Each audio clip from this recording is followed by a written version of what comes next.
Good morning, everyone. Thank you for spending your Friday morning with us today. I want to begin by telling you a story. About 4 years ago, a couple of energy CEOs were talking, and they were comparing notes. And they said, this is what I'm hearing from my workforce and from leaders in the region. Our roads are so outdated, and honestly, it's dangerous for our employees and for everybody to be driving on them, and they're wildly inefficient when we're moving product. Our schools need to be better. It's hard for me to get people to want to move there when our schools are performing low, but we know that they can do so much better with some time and attention. Same thing with healthcare. Our employees need access to healthcare, and there's just not enough of it. Workforce development programs, they're worried about the future of the workforce in the region. How are we going to have a skilled workforce trained up and ready to go to continue to meet the demands? So they're comparing notes, and they said, these challenges are enormous. They're way too big for my company. They're even too big for both of our companies. How are we going to do this? Is it even possible? Well, the answer was, we've got to try, because not doing anything is not an option, and it's going to lead us down a path, a dead-end path. So let's try. Let's see if we can get some more folks to collaborate with us and partner with us and see where we can go. And let's start with our colleagues in the energy industry. That was 4 years ago. Today, they were very successful in those conversations. 16 of the largest energy companies in the world have joined together with one vision and one mission, and that is to make the Permian Basin an even better place to live, to work, and to raise a family. And I want to talk to you about that today through the power of partnership. But first, I want you to do me a favor. I want you to clear your minds, and I want you to create a mental whiteboard for me, and we're going to take a couple of notes on it that are all going to lead us towards a solution, or at least a path forward. Okay, point number 1. The world is in desperate need of energy. Energy to power manufacturing, energy to power transportation, energy to heat and cool homes, and energy to make almost everything we use in our daily lives. So that's point number 1. World energy demand is growing. Number 2, there is one region in the US that has world-class size resources, energy resources. And not only are the size of these resources impressive, but the efficiency and the cleanliness by which they are harvested is almost unmatched. In fact, this US region has caught the attention of Fortune 500 size global energy companies who scour the world for places to invest their capital and their human talent. And they have chosen this one region in the United States to invest in. So point number 2, one US region has experienced exponential growth in energy development. Now, as you can imagine, along with this exponential growth comes some pretty significant challenges. Our infrastructure is incredibly outdated, and there's not enough of it. Our local school system and healthcare systems need to be improved and also expanded. And the same can be said about workforce development opportunities. So point number 3, challenges have resulted from this increased activity. Fourthly, going back to these global energy companies, often, many times a year, these CEOs are having conversations in their boardrooms to talk about the environmental, social, and governance impacts that this increased activity is having, not only within their company, but regionally and globally. Well, these 16 energy companies that we spoke about in the beginning have come together specifically to address the S, or the social part of ESG. And when we're talking about the S, we're talking about these large energy companies creating a unique response to social challenges. Now let's talk a little bit more about ESG. Oftentimes when you hear the term ESG, the focus has been on environmental and governance. But what is the S, right? The S often gets left out. Well, I would argue the S is equally important, if not more important, than the other two, because here's why. The S is an investment in human capital. And after all, sustainability, which is what ESG is all about, and it is a basic fundamental of what companies strive to do every day, sustainability is really all about humanity, right? And that's why we do all of these things. That's why we produce energy. So 16 companies focusing on the S and the impact that it has on our local economies is pretty amazing, and it's very unique today. Hopefully that will change. So let's talk about this U.S. region that I've mentioned before. The Permian Basin covers over 86,000 square miles, yet is home to a little over 800,000 people. By contrast, the state of Minnesota is also 86,000 square miles, yet is home to 5.6 million people. So in short, Permian Basin is large in landmass, it's small in population, it's outdated in infrastructure, and yet it is strategically important to the global economy. So what are we going to do about this? Well, these 16 companies have formed this coalition that we've been talking about called the Permian Strategic Partnership. If you look at this list, my goodness, what a list of competitors. How on earth are they ever going to work together and row in the same direction and agree on what path to take forward? Well, let me tell you, it is happening, and it's happening right here in our region. And we're going to go into some detail about how that's happening here in a moment. When they first started the PSP, decided they were going to do this, they said, well, we can't just launch out and take in every idea. We can't be all things to everybody. So we really need some guidance here. We need some research and data to really show us where to focus our efforts and our resources. So they spend a significant amount of time and resources doing that. And the data came back and showed if you want to move the needle, not only move the needle, if you want to be transformational in the projects and the efforts that you take up, you need to focus on 5 areas for your region. And those 5 areas are education, healthcare, infrastructure, housing, and workforce development.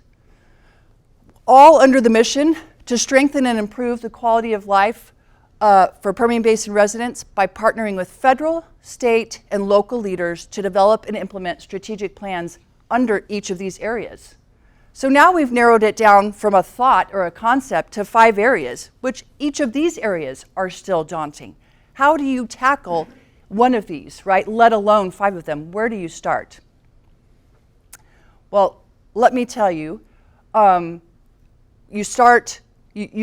no area that we've found that you pick and you go. You start them all, right? You start them all simultaneously, and you meet the community where they're at.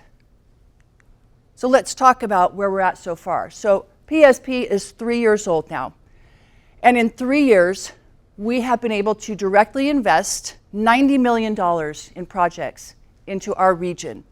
But more impressively, we have leveraged our dollars into investments totaling $950 million. That's almost $1 billion in 3 years. PSP could not have done that alone. Certainly not 1 or 2 of our companies could not have done that alone. We did it by collaborating with public and private partners at the federal, state, and local levels to get almost $1 billion back into our community. And that's just after 3 years. So as we get better at this and we find more partners who will collaborate with us, as we think outside the box, think about what can be done if this happened in 3 years. To put this in perspective, because if you're like me, big sports fan, especially moving to Texas and getting more into college football, this is the equivalent to taking the 10 largest college football stadiums in the country, filling them to capacity, and handing every single person in every single one of those stadiums a brand new iPhone, which is about $1,000. That's the equivalent to $1 billion for those of us who have never seen $1 billion. So let's talk about each of these areas. I want to start with education and workforce. There is no bigger driver to attracting and retaining a talented workforce than access to a quality public education. And in turn, that quality education is going to train the future of our region, the future of the Permian Basin. Number 1 priority. This is why, to date, you'll see the Permian Strategic Partnership has invested over $50 million into education and workforce. These are projects that improve access for teachers to have top-notch training that they may not otherwise get. Not just the training, but the support system that goes along with that training. We have projects that will hopefully help improve the performance of our current schools by creating some competition. We've also made a significant investment, and we'll probably do more in the areas of career technical education. There are some of our kids out there who are not meant to go on or don't want to go on for a 4-year degree. So we need to give them the skills to go into the workforce, have a well-paying job, and contribute to our economy in the way that we know they can. Next, let's talk about healthcare. Access to quality healthcare for every resident in the Permian is of critical importance. We know that pre-COVID, we had significant shortages when it came to doctors and nurses and certainly specialty care, and then the pandemic hit, and it's even larger now. So what can we do about that? Well, going back to, we have talent right here in the Permian that we can harness and train amazing healthcare professionals. This is why over the past 3 years, PSP has invested over $40 million into training more doctors, nurses, physician's assistants, surgeons, and mental and behavioral health professionals that are going to practice right here in the Permian Basin. Next is infrastructure. So this one's a tough one, right? Even with these 16 global energy companies and our public-private partnerships, that's still not enough money to start building roads. To put it in perspective, when you put all of PSP's investments together, we could buy a bridge and a half, just to put this in perspective. That's how expensive infrastructure is. So we can't buy infrastructure. So what do we do about that? We advocate for infrastructure dollars. We tell our story. We tell Washington, D.C., and we tell Austin, and we tell Santa Fe, an investment in Permian infrastructure is actually an investment in the global economy. It's an investment in the economy for Texas, and it's an investment in the economy for New Mexico. So it's in everybody's best interest that the infrastructure in the Permian is up to date, it's efficient, and most importantly, it is safe. This is why we have spent a lot of time and energy through our own investments for the data to take to these leaders to show them what their investment will do.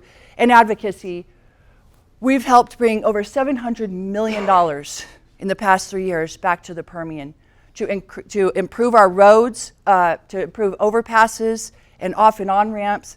And this is just a drop in the bucket, by the way, because of the cost of infrastructure. But it's a good start. And equally as important, people are now starting to understand the importance, the global importance of the Permian Basin. This world and this country is going to need the Permian for a long, long, long time, regardless of the rhetoric that we're hearing in Washington, D.C. We're going to be around for a long time, and we need the infrastructure to produce what people rely on us to produce. We believe at PSP, we are in the midst of a once-in-a-generation opportunity that has brought us together for a common purpose, to strengthen the communities where we live and work. Why do I say that? Because you have 16 energy companies all in the same boat, using Adrian's analogy, all rowing at the same time and all headed in the same direction. We are also in a position where we have the world's largest, well, it's certainly most secure energy basin in the world. Think about that, the most secure energy basin in the world. That's pretty powerful. And we're sitting on top of it right here as we speak. We also have such a special community. When you look at the public-private partnerships that have occurred, certainly before PSP was here, but while we've been here, you find people collaborating that if you didn't know better, you would think there is no way those folks can work together. There's no way they're going to build those things and get all of that done. Well, guess what? We are. And it's because people are saying, yes, we can. Let's get to yes. Let's not start off with no. Let's collaborate and do this together and do big transformative things that we could never do alone. I will tell you that we also believe that while our model may be imperfect, we think it's a pretty darn good model and a good one for anybody to use globally or certainly at the national level. The magic of PSP is leadership, vision, and thinking big. Part of our challenge at PSP is to keep thinking big, right? When it's easy to see the steps we need to get to something transformational, but make no mistake, those are important. But the transformational ideas are the ones that's going to happen when you have collective buy-in, when you have the collaboration. So I challenge everybody to not stop with the small ideas, to think big. We want to make the Permian Basin a destination for families who want to come here for healthcare. They want to come because of the amazing education, healthcare, and workforce opportunities here. Because when we're able to do that, watch out. Watch out, world. We know many opportunities lie ahead. We also know there's going to be plenty more challenges, and believe you me, we've had several of them, but we've managed to overcome them because we weren't trying to go at them alone. We were working with our partners. Opportunities that lie ahead are as vast as the big West Texas sky that we all love so much. And through the power of partnership and collaboration, we will reach them. Thank you very much.